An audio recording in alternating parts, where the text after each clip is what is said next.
मैं गौरव जोशी श्रीमती मोहरी देवी Tapadia girls college Jaswantgarh के इस यूट्यूब चैनल पर आपका हार्दिक स्वागत करता हूं। हम पढ़ रहे हैं इनकम टैक्स और इनकम टैक्स में हम पढ़ रहे हैं income from salaries. Income from salaries का पांचवा क्वेश्चन आज सॉल्व करते हैं। राजेश एक व्यापारिक प्रतिष्ठान में 1 जनवरी 1988 से कार्यरत थे। 1 जुलाई 2017 से उनका वेतन 800 से 500, 500 से 12,000 के वेतनमान में 9,000 रुपये प्रति माह पर स्थिर किया गया। तो राजेश 1 जनवरी 1988 से एक व्यापारिक प्रतिष्ठान में कार्यरत थे और जो उनका वेतन है वो जो है 800 से 500, 8,000 से 500 सॉरी, तो यानी कि 8,000 रुपये पर अगर कोई व्यक्ति नौकरी प्रारंभ करता है तो प्रत्येक वर्ष उसके वेतन में 500 रुपये की वृद्धि होगी और ये वृद्धि 12,000 रुपये तक, जब तक उसका वेतन नहीं पहुंच जाता तब तक होती रहेगी। तो 1 जुलाई 2017 से उनका वेतन जो है 8,000 से 500 से 12,000 के वेतनमान में 9,000 रुपये प्रति माह पर स्थिर किया गया, यानी कि उनको जो है 2 अग्रिम वेतन वृद्धि प्रदान कर दी गई। महंगाई भत्ता मूल वेतन का 15% दिया जाता है और उनको मूल वेतन के अलावा महंगाई भत्ता भी दिया जाता है जो मूल वेतन का 15% है, जो निवृत्ति लाभों की गणना हेतु वेतन माना जाता है और महंगाई भत्ते को निवृत्ति लाभों की गणना हेतु शामिल किया जाता है, वेतन माना जाता है। वे फरवरी 2020 को सेवानिवृत्त हो गए। जिस गत वर्ष के लिए हम कर निर्धारण कर रहे हैं वो गत वर्ष 2019-20 है और 2019-20 के लिए जो कर निर्धारण वर्ष है, असेसमेंट ईयर है, वो है 2020-21। तो वे 1 फरवरी 2020 को सेवानिवृत्त हो गए। सेवानिवृत्ति पे उन्होंने अपने नियोक्ता से 2,40,000 रुपये की ग्रेच्युटी प्राप्त की। वर्ष 2020-21 के लिए, यानी कि जो कर निर्धारण वर्ष 2020-21 है, उसके लिए उनको वेतन की सकल आय की गणना करनी है जब ग्रेच्युटी भुगतान अधिनियम 1972 लागू हो। उनको ग्रेच्युटी भी प्राप्त हुई है, तो ग्रेच्युटी के संबंध में जो है प्रावधान है आयकर अधिनियम में, उनकी बात हम करेंगे बाद में। तो उनके वेतन की गणना करनी है, वेतन की सकल आय की गणना करनी है जब ग्रेच्युटी भुगतान अधिनियम 1972 लागू हो, और दूसरा जब ग्रेच्युटी भुगतान अधिनियम 1972 लागू ना हो। तो क्वेश्चन सोल्व करने से पहले हम ग्रेच्युटी के संबंध में जो प्रावधान है उनकी बात कर लेते हैं। ग्रेच्युटी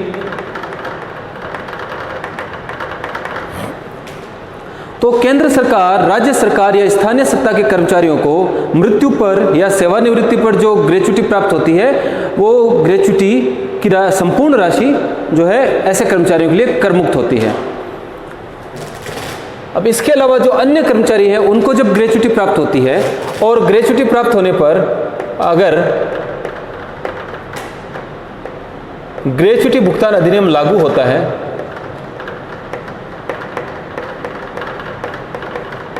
1972 लागू हो, ग्रेच्युटी भुगतान अधिनियम 1972 ऐसे व्यापारिक प्रतिष्ठानों पर लागू होता है जहां पर कर्मचारियों की संख्या 10 या उससे अधिक हो। तो जहां पर ग्रेच्युटी भुगतान अधिनियम 1972 लागू होता है तो ग्रेच्युटी की कर मुक्त राशि की गणना निम्न प्रकार की जाती है। पहला है प्राप्त ग्रेच्युटी की राशि, दूसरा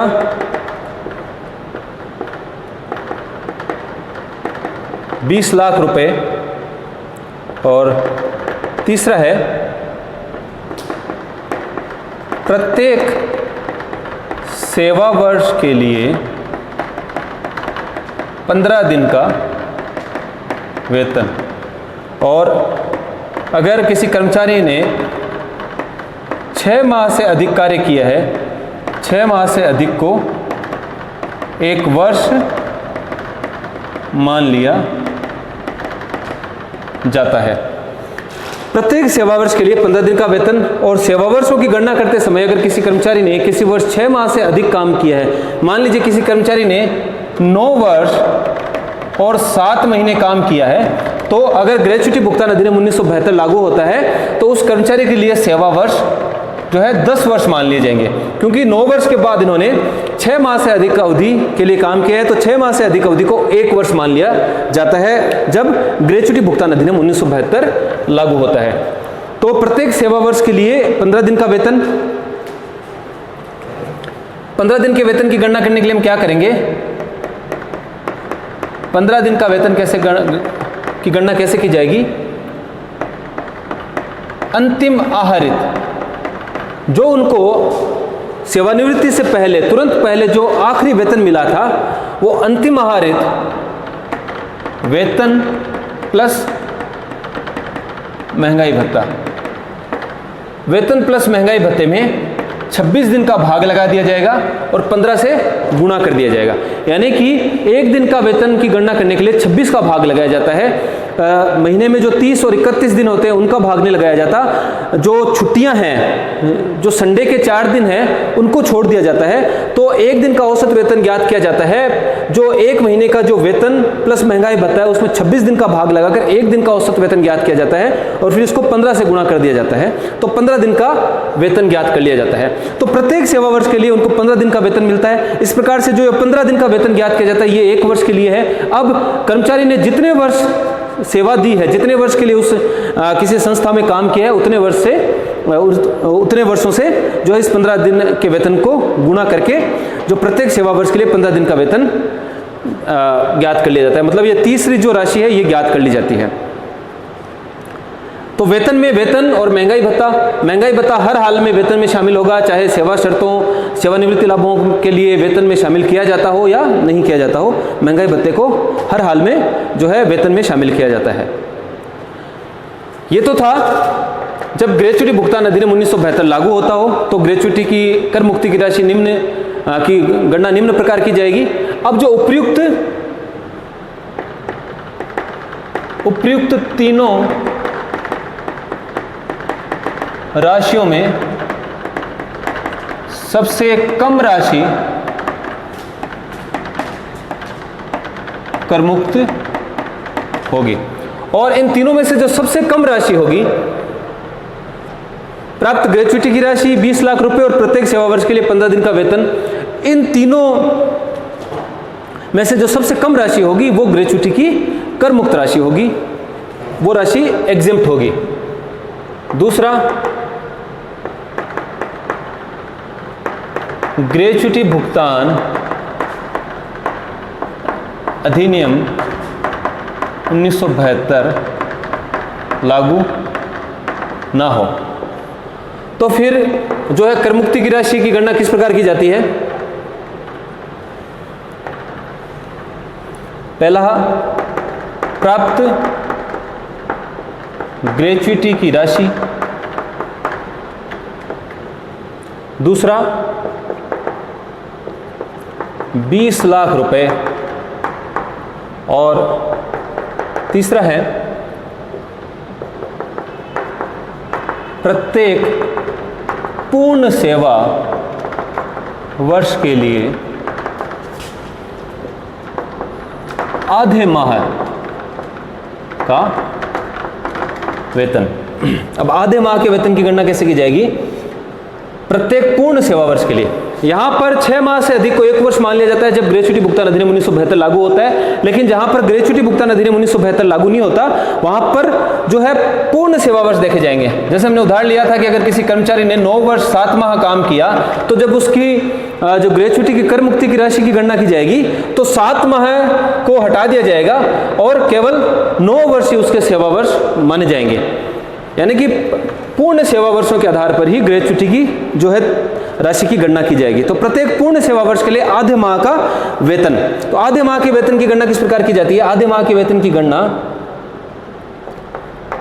के लिए 10 माह का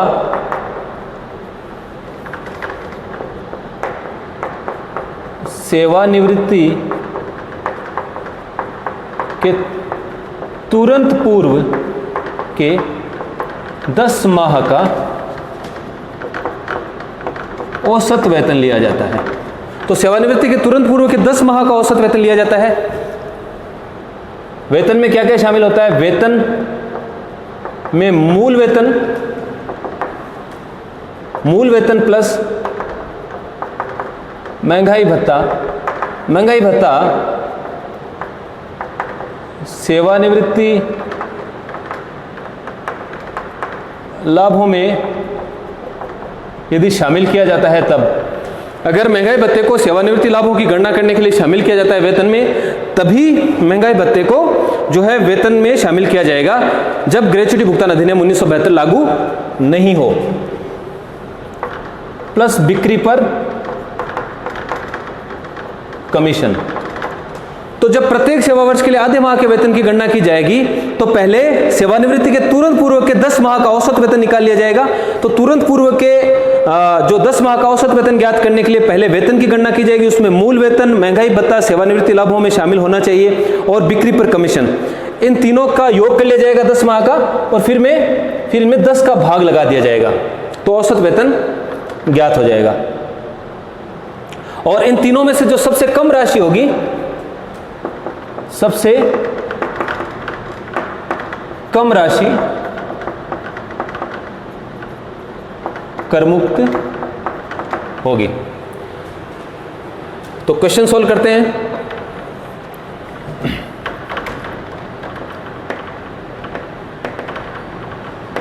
कंप्यूटेशन ऑफ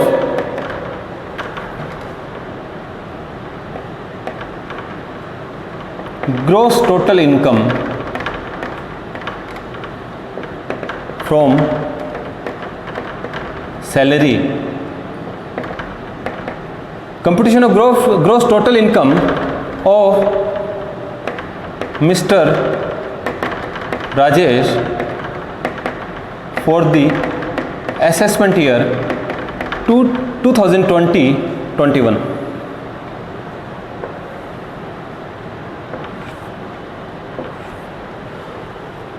तो वेतन की सकल आय की गणना करने के लिए सबसे पहले हमको बेसिक सैलरी की गणना करनी पड़ेगी, मूल वेतन की गणना करनी पड़ेगी।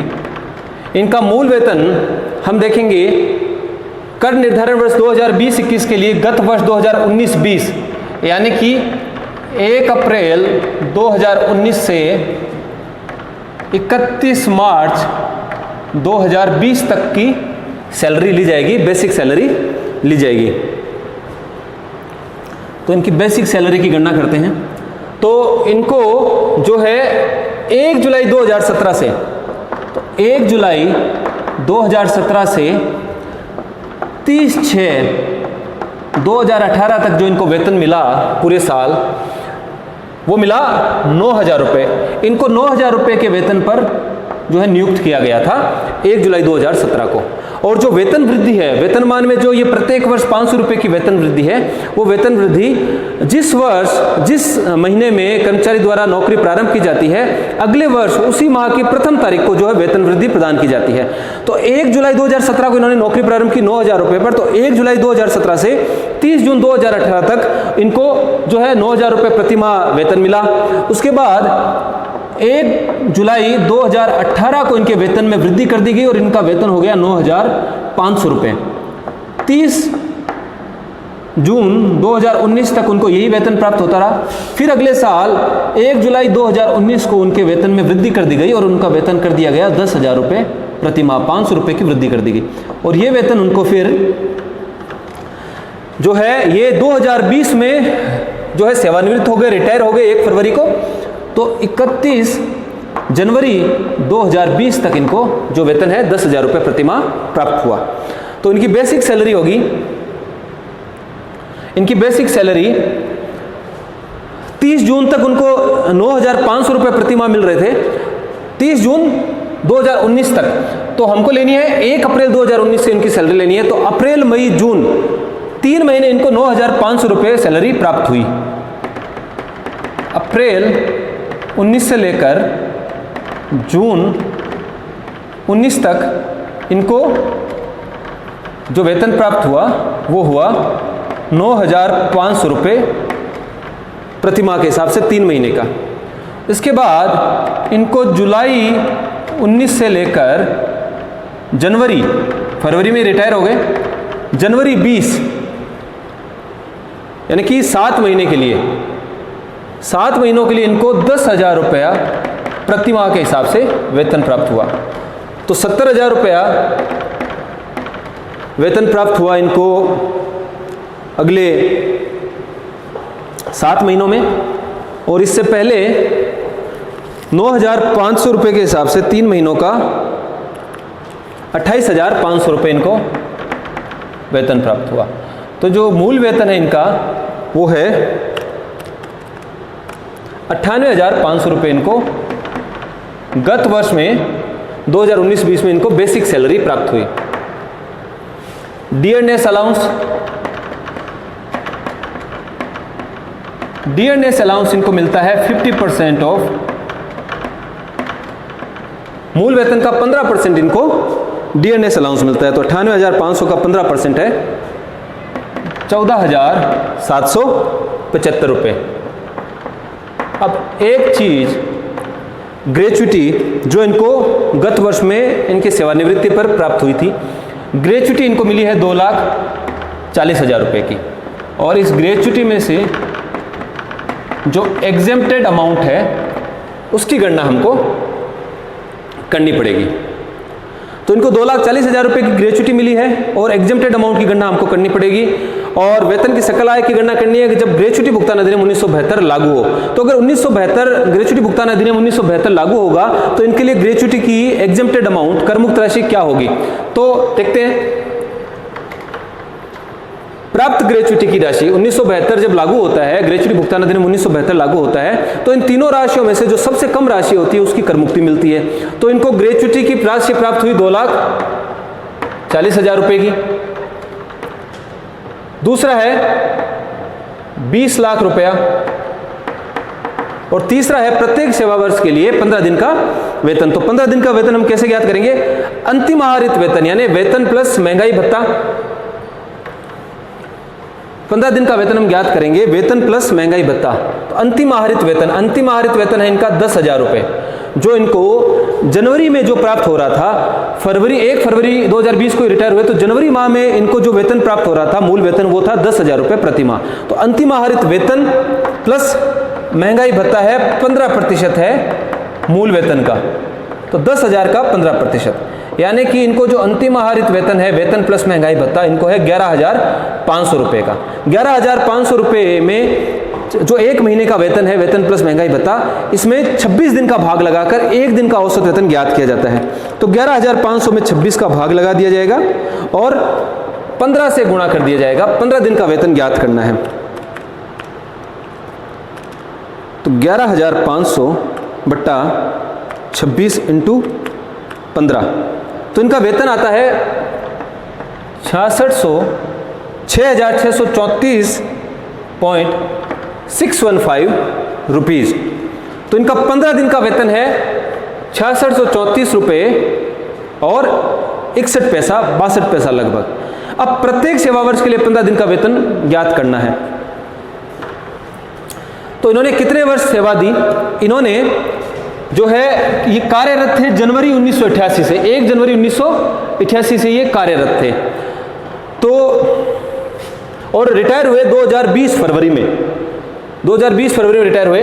तो 1 जनवरी से कार्यरत थे 88, 89 और 90, यानी 1988, 1989 और 1990, 3 वर्ष तो ये हो गए। उसके बाद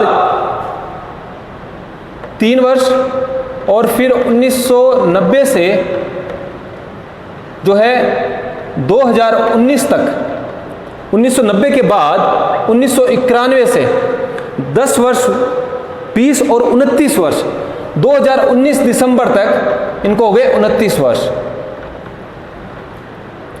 यानी कि इन्होंने 32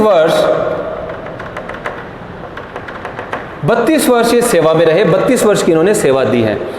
2019 दिसंबर 2019 को इनको 32 वर्ष पूरे होते हैं, और दिसंबर के बाद 2019 के बाद 2020 में इन्होंने केवल 1 महीने की नौकरी करी है। अगर 2020 में ये 6 माह से अधिक अवधि के लिए अगर नौकरी करते तो फिर उनको 6 माह से अधिक अवधि को हम 1 वर्ष मान लेते हैं जब ग्रेच्युटी भुगतान अधिनियम 1972 लागू होता है।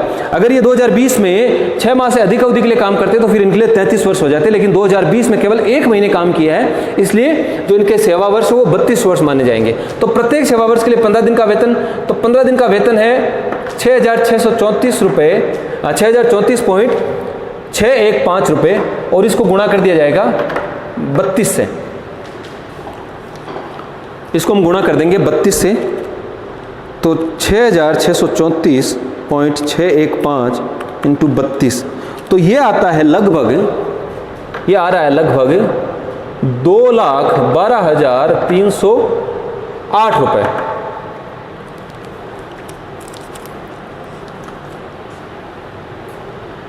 इन तीनों में से जो सबसे कम राशि होगी वो करमुक्त राशि होगी। तो सबसे कम राशि है प्रत्येक सेवा वर्ष के लिए 15 दिन का वेतन, तो एग्जेम्प्टेड अमाउंट होगा 2,12,308 रुपये। तो 2,40,000 में से 2,40,000 इनको ग्रेच्युटी प्राप्त हुई, इसमें से 2,12,308 रुपये की ग्रेच्युटी करमुक्त है, तो 27,692 रुपये ग्रेच्युटी के कर योग्य होंगे। ग्रोस टोटल इनकम इन तीनों का योग लगा लिया जाएगा। और ये जो कंप्यूटेशन हमने किया ये पहली स्थिति में किया है जब ग्रेच्युटी भुगतान अधिनियम 1972 लागू हो। इस स्थिति में हमने इनकी वेतन की सकल आय की गणना की है। तो वेतन की सकल आय है 98,500, 14,775 और 27,962 रुपये।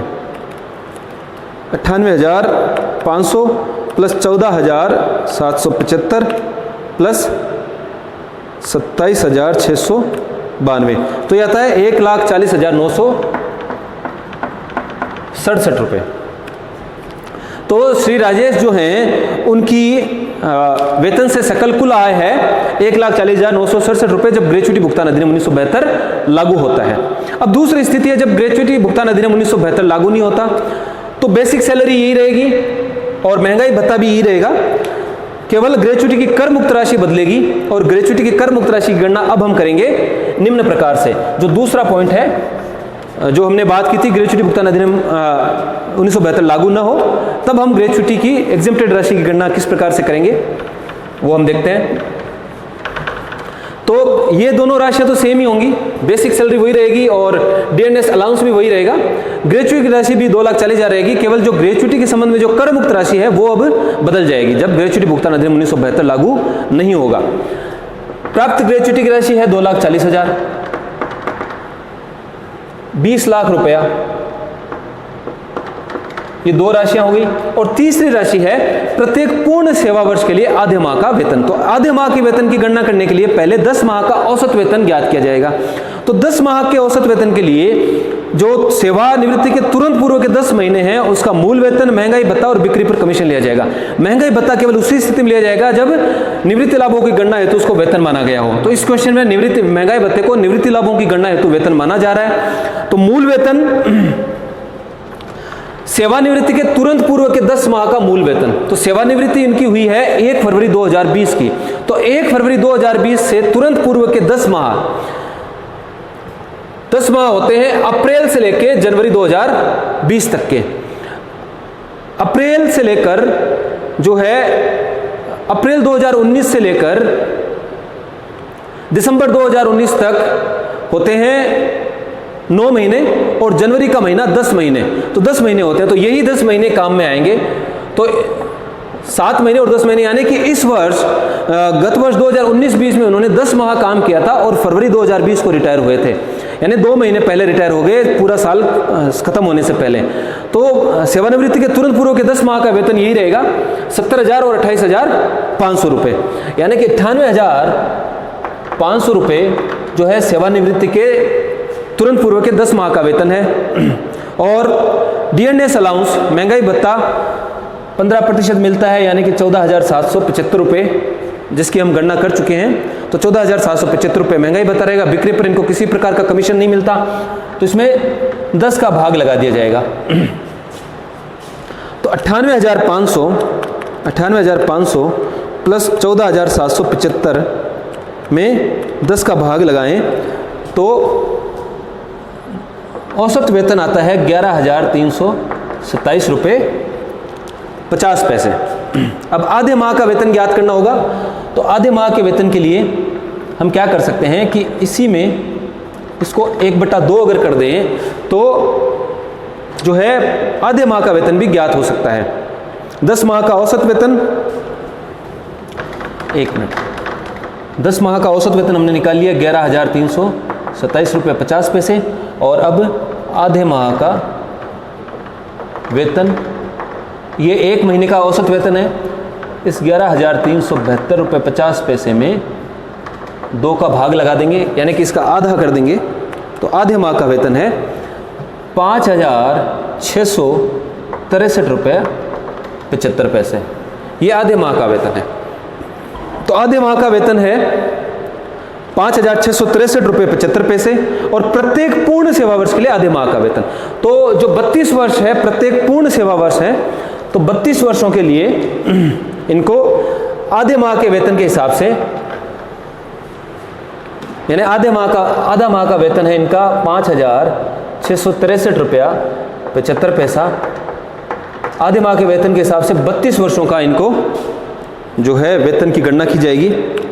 इसको 32 से गुणा कर दिया जाएगा, तो ये आता है 1,81,240 रुपये।